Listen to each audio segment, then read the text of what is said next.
Welcome to Activate Consciousness, the channel where we're going to be talking all things law of assumption, manifestation, and the fact that we are the first and only cause of everything that happens to us in our reality. First of all, the very first foundation that you need to grasp is that you are the source. That's right. I know that this was personally for me very difficult to believe, and it is what took me a long time to get.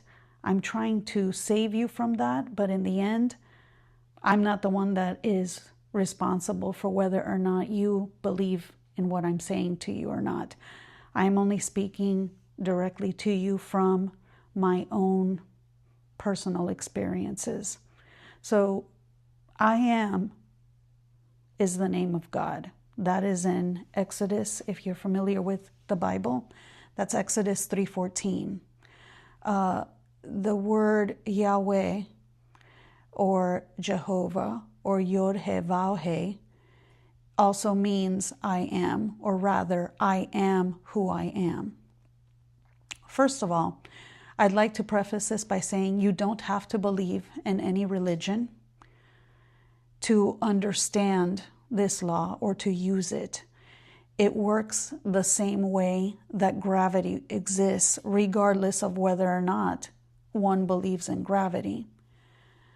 The moment that you consciously choose to become aware of yourself, of your thoughts, that moment, no matter how brief it is, the human side of you, your avatar, your meat suit, your body, is actively tapping into that source, that awareness, the I am. Rumi said that you are not a drop in the ocean, that you are the entire ocean in a drop. That is a quote, a reminder that I love to give to myself repeatedly, personally, so that I remember that I am more than the human side of me, this human meat suit that I occupy, that I identify as, and that I have many roles with. Those roles include I identify as female, I identify as a certain ethnicity, I identify as many different roles. I have been a wife, I am a mother, I am a sister, I am an aunt, I have been employed, I have been a boss. All of these different roles, all of these different identities, which comprise the whole, in the same way that you cannot separate that drop from the ocean from the rest of the ocean. It is all made of the same material. When you begin to look at the world, at your reality from that perspective, you realize that you are not separate from anything or anyone, but we have been conditioned to believe that we are. We have been conditioned to believe that there is a higher power outside of us that gets to decide for us whether or not we are worthy. We will sometimes pray to this outside source. We will beg for what it is that we want or what it is that we need, without realizing that the only way to tap into that is to go within. You are your own savior, your own salvation. No one is coming to help you. So you must be that for yourself. The good news is that we all have it within. Whether or not you believe it or not, that doesn't matter.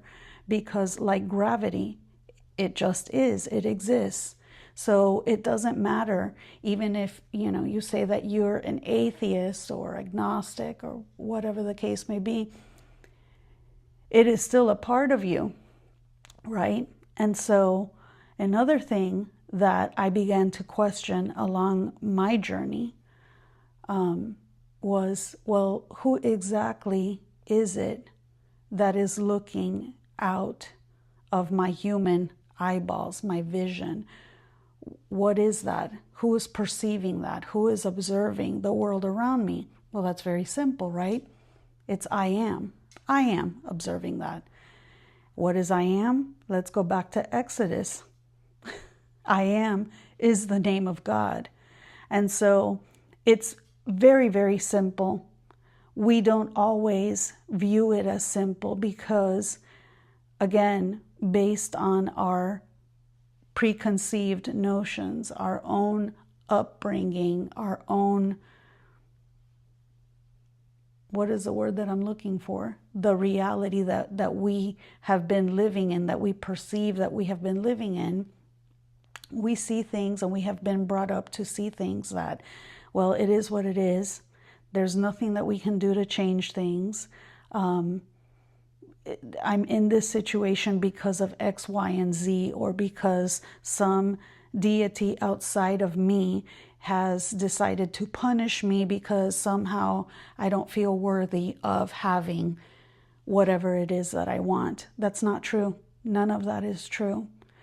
You can't really blame your parents or your caregivers for bringing you up in the way that they did to believe yourself to be powerless against life, because it wasn't their fault. They were also conditioned with their own limitations, and who knows how far back this goes. That's impossible to say, and it's irrelevant as well, because who cares? At the end of the day, that's not what matters. What matters is, who are you identifying as right now? What are you consenting to as true for yourself right now? Who are you being right now? It's all about whatever it is, that you are conscious of. Your consciousness is what is creating the world around you.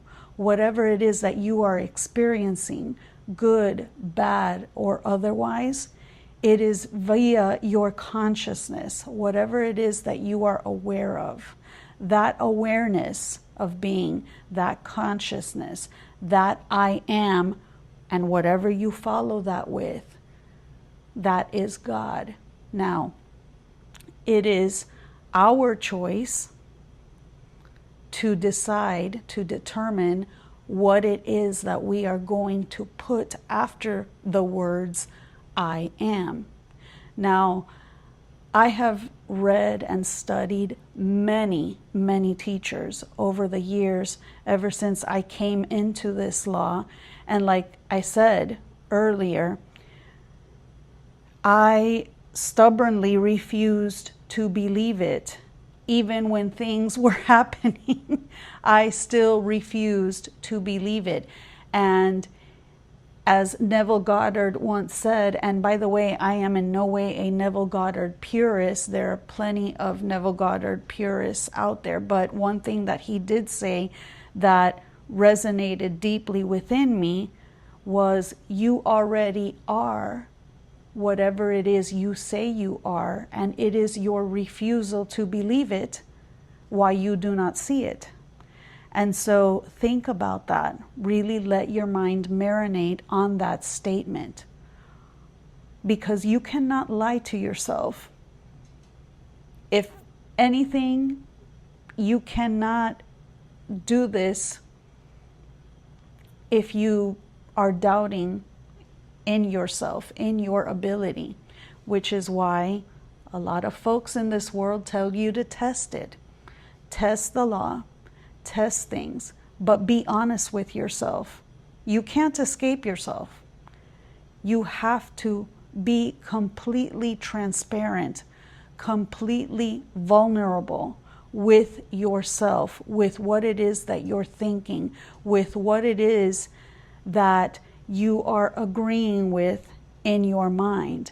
And a great way to assess how it is that you are interpreting things, good, bad, or otherwise, is with your own personal and divine GPS, and that is your emotions, your feelings, because whatever it is that you are thinking, that leads to you feeling a certain way, which is going to cause you to behave and act in a certain way, and those behaviors and actions create an outcome.